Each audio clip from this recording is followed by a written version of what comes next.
सर्वप्रथम त म अहिले जुन प्रधानमन्त्रीले संविधान विघटन गराएर संसद भङ्ग गराउने काम गर्नुभएको थियो र त्यो संसदलाई फेरि बिउताउने काम संविधान अनुरूप भएको छ, त्यसलाई म संसद बिउतिएको छ।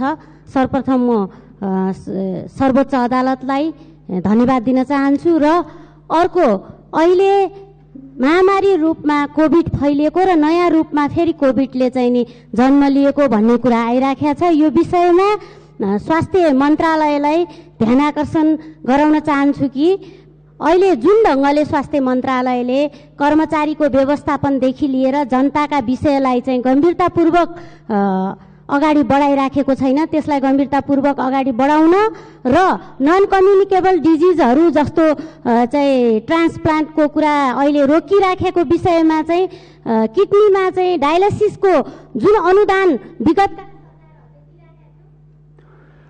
माननीय श्री अमनलाल मोदी। सामान्य सभामुख महोदय, सबैभन्दा पहिले त सरकारले न त किसानको न मजदुरको न कोभिड-19बाट देश विदेशमा रहेका अहिले रोजगार गुमाएका मान्छेहरूलाई या युवाहरूलाई न रोजगारको व्यवस्था कुनै किसिमको गरेन। अझ भन्नुपर्दा किसानहरूको चाहिँ मलको बारेमा चर्को रूपमा आवाज उठाउँदा पनि मल पनि किसानले पाएन। यी त जनताका कुराहरू सम्बोधन गरेन।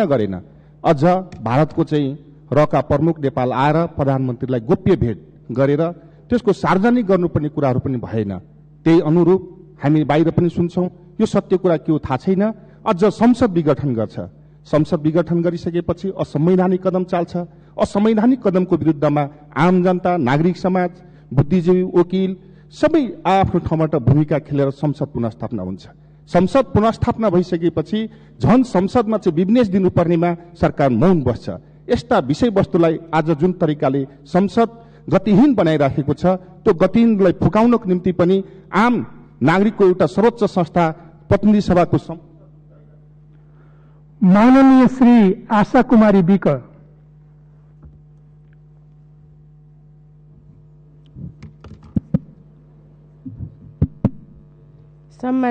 सम्माननीय सभामुख महोदय, बझाङको दुर्गम साइपाल गाउँपालिकाका जनप्रतिनिधि प्रत्येक वर्ष चामल माग्न सिंहदरबार धाइरहेका छन्।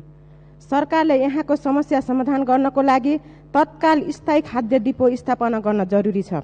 साथै यो गाउँपालिका हालसम्म पनि सडक सञ्जालमा जोडिएको छैन।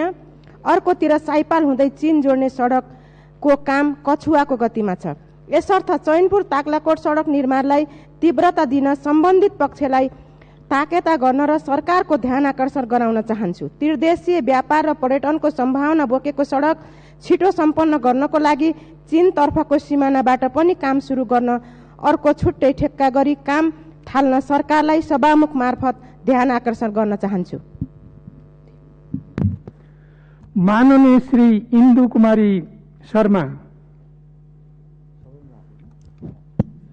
सम्मान्य सभामुख महोदय, यही फागुन 10 गते महोत्तरीको सोहडबामा 65 वर्षीय मुसाफिर झा र उनकी पत्नी गीता देवी झाको आफ्नै निवासमा सुतिरहेको अवस्थामा बेड बिछाउना सहित रहस्यमय तरिकाले अपहरण गरी बेपत्ता पारिएको छ।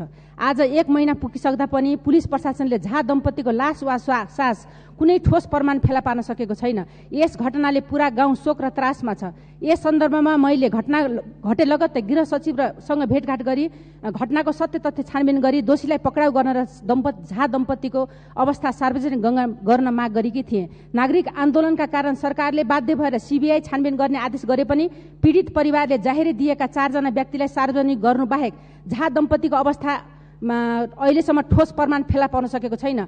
जनतालाई आशंका लागिरहेको छ कि यो घटना पनि निर्मला पन्त जस्तो रहस्यमय नबनोस्, तसर्थ वास्तविक दोषीलाई पक्राउ गरी झा दम्पतिको अवस्था तुरन्त सार्वजनिक गर्न नेपाल सरकार र गृह मन्त्रालयसँग जोडदार माग गर्छु। धन्यवाद। माननीय श्री उमा रेग्मी।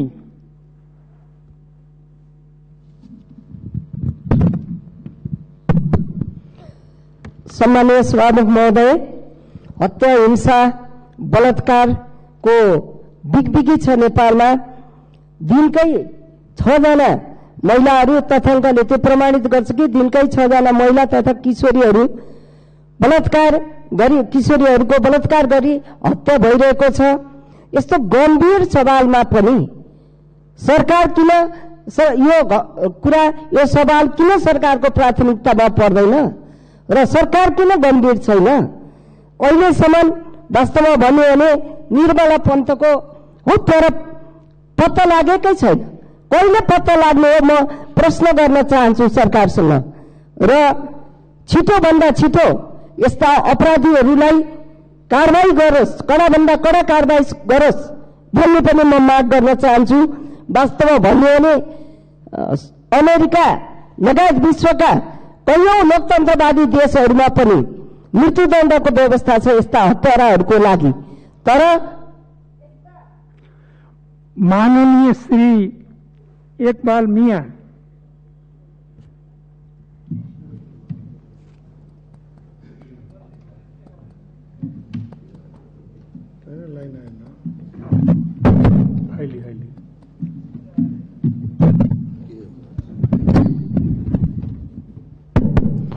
सम्माननीय सभामुख महोदय, यो बारा जिल्लामा हाई टेन्सन लाइन यो पथलैयाबाट सुरु हुन्छ र वीरगञ्जसम्म पुगेको छ।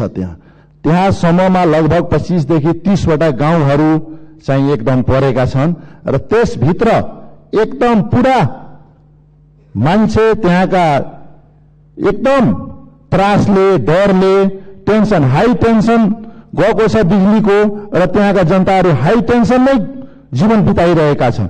त्यसकारणले म सम्बन्धित मन्त्रालयको ध्यान आकर्षण गराउन चाहन्छु कि त्यहाँसम्म जति यो पथलैयादेखि ब्रिगसम्म जुन हाई टेन्सन गएको छ त्यसमा चाहिँ तल तार जाली नेटको चाहिँ व्यवस्था गरी तार चाहिँ तल नखसोस्। त्यहाँ खसेर कति मान्छेको ज्यान पनि गइसकेको छ, कति गाई भैँसीहरू पनि गइसकेका छन्। राति सुत्दा पनि त्यहाँ चाहिँ डरले, त्रासले चाहिँ सुत्ने चाहिँ डर हुन्छ कि कुन बेला हामी चाहिँ हाम्रो ज्यान जोखिममा छ, हामी के हुन।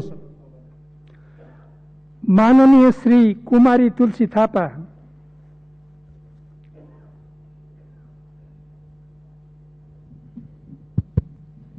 सम्माननीय सभामुख महोदय, बर्दिया जिल्लामा आरक्षणमा हुर्काइएका पाटे बाघहरूले बफर क्षेत्रका जनतामा आतंक मचाइरहेका छन्।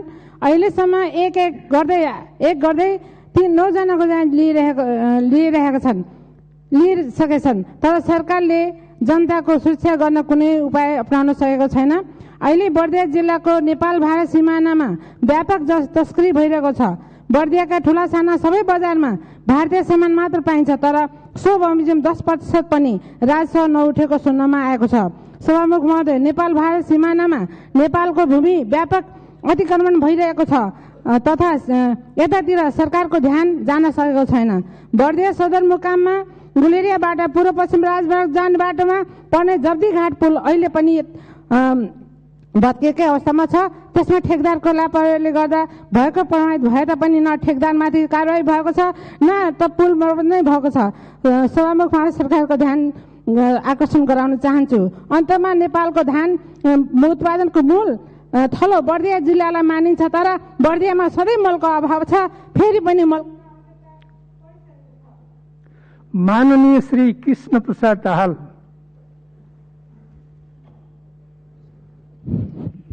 सम्माननीय सभामुख महोदय, कोभिडको कारणले गर्दा विश्व अर्थतन्त्र नै अहिले अधोगतितिर लागेको छ र यसै सन्दर्भमा नेपालको गरिब जनतालाई लगानी गर्नको निम्ति प्राथमिकता क्षेत्र कर्जा निर्धारण गरेर प्राथमिकतामा तोकिएको ठाउँमा प्रतिशत तोकेर सरकारले जुन कुरा अगाडि ल्याएको छ त्यसको निम्ति म स्वागत गर्न चाहन्छु। तर त्यो चाहिँ बिना धितो जनताले पाएका छैनन्। बिना धितो दिन सक्ने गरी एउटा उच्च स्तरीय कानुनी संरचना बनाएर त्यो सबै प्राथमिकता क्षेत्रमा पर्ने कर्जा जति एकै ठाउँमा जम्मा गरेर त्यो कर्जा चाहिँ सर्वसुलभ ढङ्गले जनताले प्राप्त गर्न सक्ने स्थिति बनाउनको निम्ति म सरकारसँग माग गर्छु। धन्यवाद। माननीय श्री कृष्ण भक्त पोखरेल।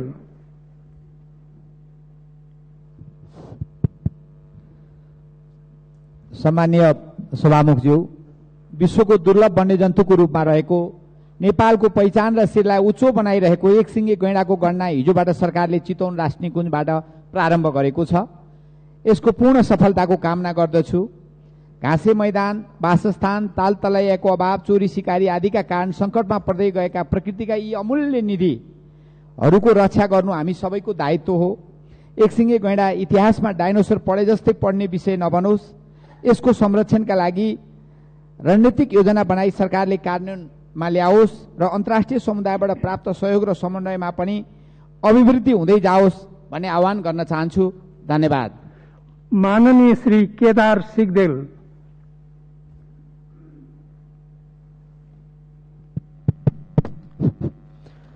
सम्माननीय सभामुख महोदय, नेपाल सरकारले कोभिडको परीक्षण गर्न विदेश लानुपर्ने अवस्थाको अन्त्य गर्दै यो अवधिमा 80 भन्दा बढी प्रयोगशाला स्थापना गर्नु, अस्पतालहरूको स्तर वृद्धि गर्नु, प्रत्येक स्थानीय तहसम्म केही कोभिड नियन्त्रणको प्रारम्भिक प्रबन्ध गर्नु र यसको मृत्यु दरलाई 1% सीमित राख्नु उल्लेखनीय सफलता मान्नु पर्दछ।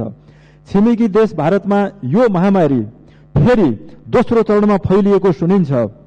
यसको प्रभावकारी रोकथाम र उपचारका लागि यथाशीघ्र कदम चाल्न सम्माननीय सभाज्यू मार्फत स्वास्थ्य मन्त्रालय र सम्बद्ध सबै पक्षसँग जोरदार माग गर्दछु। धन्यवाद। माननीय श्री खगराज अधिकारी।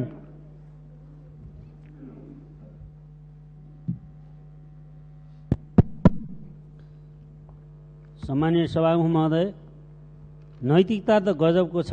सरकारलाई दिएको समर्थन फिर्ता लिन डराउने, प्रधानमन्त्रीलाई नैतिकता सिकाउने, अविश्वासको प्रस्ताव ल्याउँछु भनेर फेल हुन्छ भनेर डराउने अनि प्रधानमन्त्रीलाई नैतिकता सिकाउने, ठाउँ ठाउँमा गएर नेकपाको मलामी जाने कोही भएनन् भन्ने, नेकपा एमालेदेखि सातो जाने, चुनावमा जान खुट्टा कमाउने, लोकतन्त्रको दुन्दुबी बजाउने, नैतिकता कता गयो कसरी खोज्ने। सभामुख महोदय, तपाईँ निर्वाचित हुँदा नेकपा थियो, अब उपसभामुख चुन्ने हो भने दलीय संलग्नता कसको भन्ने अनि नैतिकता कसले कसलाई सिकाउने, आफै भत्ता बढाउन माग गर्ने अनि प्रधानमन्त्री समर्थक सांसदले माग गरे भनेर प्रचार गराउने, नैतिकता के हो, कसले कसलाई पढाउने। धन्यवाद। माननीय श्री खेमप्रसाद लोहनी। सम्माननीय सभामुखज्यू, पुष्पलाल मध्य पहाडी लोकमार्गको धादिङ जिल्लामा पर्ने भर्याङ गुरुङ सल्यानटार आरुघाट खण्डको सडक खण्डको निर्माण कार्य रोकिएकोले सो खण्डको निर्माण तत्काल सुचारू गर्न सरकारको ध्यानकर्षण गर्दछु। बुढी गण्डकी जलाशययुक्त जलविद्युत आयोजनाको काम अति नै सुस्त गतिमा रहेको र तुरुन्त काममा गति दिन, मुआवजा दिन बाँकी रहेका गुठी लगायतको जमिनको मुआवजा तुरुन्त दिन, डुबानमा परेका घर टहरा संरचना बोट बिरुवाको राजकट्टी नगरी क्षतिपूर्ति दिन, मुआवजा र क्षतिपूर्तिमा पुँजीगत लाभ कर नलिन र यो आयोजनाबाट विस्थापितहरूको तत्काल पुनर्वासको व्यवस्थापन गर्न सरकारसँग जोरदार माग गर्दछु। हालसम्म पनि सड़क यातायातको सुविधाबाट वञ्चित धादिङको रुबी भ्याली गाउँपालिका केन्द्र हुँदै तिब्बतसँग जोडिने वैकल्पिक राजमार्ग धादिङ बेसी साङकोस तिप्लिङ स्याप्रु बेसी सड़क यथाशीघ्र सम्पन्न गर्न बहुवर्षीय सड़क कार्यक्रममा समावेश। माननीय श्री गगन कुमार थापा।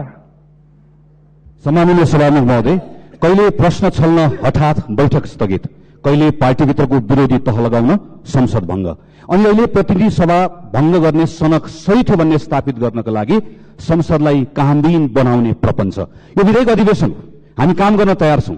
एसिड आक्रमणकारीलाई नियन्त्रण गर्ने कानून बनाउन दिएन भनेर हल्ला गर्ने, तर संसदलाई एउटा विधेयक पनि नदिने अनि विधेयकलाई कानून बनाउनको निम्ति चाहिने राष्ट्रिय सभाको बैठक पनि नबोलाउने। हामी स्पष्ट छन् सम्माननीय सभामुख महोदय, जति दिन यो सरकार रहन्छ संसदको तिरस्कार, अपमान, उपेक्षा गर्ने काम अझ बढ्दै जान्छ, किनकि प्रधानमन्त्रीलाई यो संसदसँग बदला लिनु छ। हामी हाम्रो ठाउँबाट डटेर संसदको गरिमा कायम राख्नका निम्ति लड्नेछौं। बाँकी जिम्मा जनताको, यथोचित समयमा जनताले यसको हिसाब किताब गर्नेछन्, किनकि यो संसद र सांसदको अपमान, यो लोगो लगाउने केही थान सांसदको अपमान, तिरस्कार, उपेक्षा होइन सभामुख महोदय, यो ती जनताको अपमान हो जसले यो संसद बनाएको छ, जसले हामीलाई सांसद बनाएको छ। आफ्नो अपमानको बदला जनताले यथोचित समयमा लिएछन्। यो संसदभित्र बसेर यसको गरिमा जोगाउन हामी आफ्नो ठाउँबाट डटेर लड्नेछौं। धन्यवाद। माननीय श्री गजेन्द्र बहादुर महत।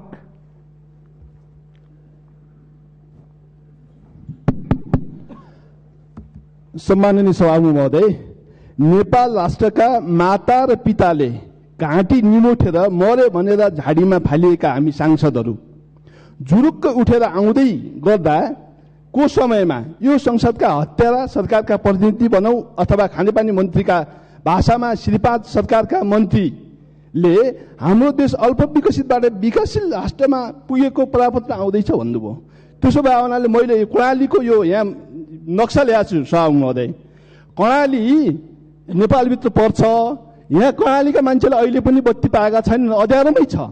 हाम्रा सरकारका प्रतिनिधि श्रीपाद सरकारका प्रतिनिधि के भन्दैछन् भने हामी विकसित राष्ट्रमा पुगिसक्यौं, परापत्र आउँदैछ। यो कोले आँखा चिम्लेर यो परापत्र दिँदैछ सभामुख महोदय है? म जान्न चाहन्छु, जुम्ली जनता जान्न चाहन्छन् है, यो घुस दिएर ल्याएको परापत्र त होइन, यो कर्णालीका जनताहरूको ठूलो चासोको विषय छ सभामुख महोदय। माननीय श्री गंगा चौधरी सतगौवा।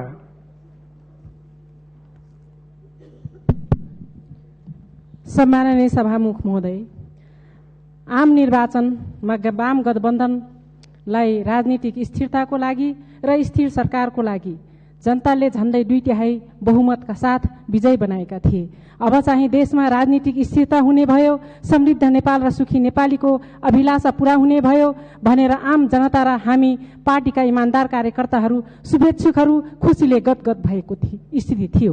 तर सभामुख महोदय, विडम्बना नै भन्नुपर्छ, सरकारलाई प्रतिपक्ष भन्दा पनि आफ्नै पार्टीभित्रको खिचातानी र अवरोधले गर्दाखेरि निर्धक्कसँग काम गर्न नसकेको तितो यथार्थ हो। सरकारले गरेका राम्रा कामहरूको पनि उचित प्रचार प्रसार हुन सकेन। राष्ट्रियताको सन्दर्भमा र विकास निर्माणको सन्दर्भमा यो बीचमा देखिने खालका धेरै राम्रा कामहरू नभएका होइनन्, तर ती सबै छायामा परे। हलो अड्काउने अनि गोरु चुट्ने काम भयो। सभामुख महोदय, फलस्वरूप जनताले आशा र भरोसा गरेको पार्टी नेकपा। माननीय श्री घनश्याम खतिवडा। सम्माननीय सभामुख महोदय, मैले यो गरिमामय सदनमा नेपाल सरकारले अगाडि सारेका कामहरू ठेक्का लगाइरहँदा ठेकदारले गरेको लापरवाहीमा म सरकारको ध्यान आकर्षण गराउन चाहन्छु। मोरङ जिल्लाको उत्तरतिर पहाडबाट बग्ने ठाडा खोलाहरूमा गत सालको बाढीले छेदविच्छेद भएका तटबन्धहरू ठेक्का लागेको छ भनिन्छ, अहिलेसम्म ठेकदारले काम थालेको छैन। सभामुख महोदय, उर्लाबारी मधुमल्ला सडक ठेकदार मुद्दामा गइरहेको छ, कालो सूचीमा परेको छ, काम प्रभावित भएको छ। यसरी धेरै ठाउँ ठेकदारका लापरवाहीले गर्दाखेरि विकास निर्माणका काम प्रभावित भएका छन्। हाम्रो सार्वजनिक खरिद ऐनकै दोष हो भने सभामुख महोदय, यो कानून बनाउने थलो हो। यहाँबाट त्यो ऐनमा परिवर्तन पनि खोज्नुपर्छ र ठेकदारको लापरवाहीलाई सरकारले नियन्त्रण गरोस् भन्ने जोरदार माग राख्न चाहन्छु। धन्यवाद। माननीय श्री चाँद तारा कुमारी।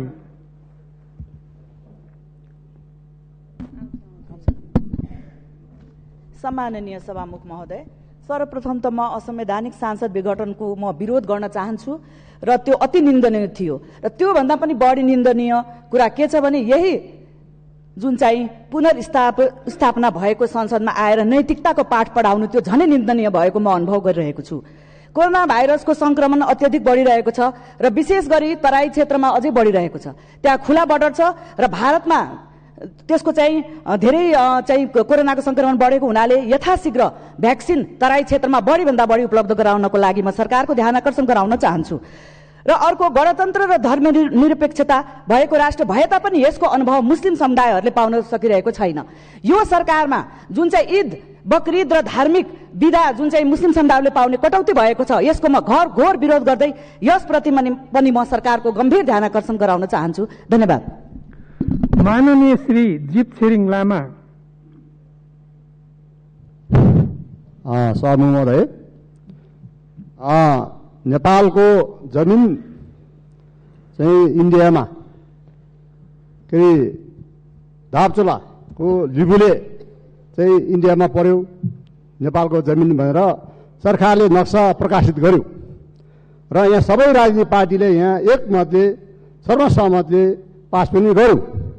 सरकारले लोगो पनि हामी सबै मान्यलाई लोगो पनि बाँड्यो, तर जग्गा जमिन कहिले फिर्ता आउँछ? म सभामुखबाट सरकारले चाहिँ सोध्न चाहन्छु। हामी लोगो मात्र लाएर हिँड्ने कि जमिन चाहिँ अर्काको देशमा राख्ने अनि लोगो चाहिँ हामी लाएर हिँड्ने, यो कतिको चाहिँ सन्दर्भ होला। र परराष्ट्र मन्त्री चाहिँ भारत भ्रमणमा जाँदाखेरि त्यो कुरा उठाउँदाखेरि भारत सरकारले सुन्नु पनि चाहेन। भनेपछि त्यो जमिन कहिले फिर्ता हुन्छ, हामीले लोगो मात्र लाएर हिँड्ने कि जमिन हामीले फिर्ता हुन्छ, म यो सोध्न चाहन्छु। धन्यवाद। माननीय श्री जीवनराम श्रेष्ठ।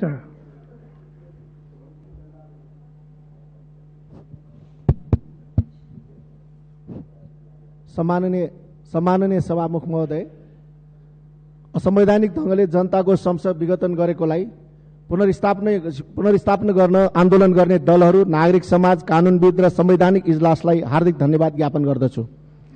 काठमाडौँ उपत्यकामा सडक विस्तारको नाममा दोजर आतंक मचाई सोवासीहरूलाई विस्थापित गर्ने काम भएको छ।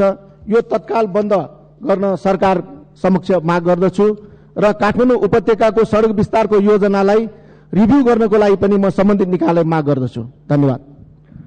माननीय श्री झपट बहादुर रावल।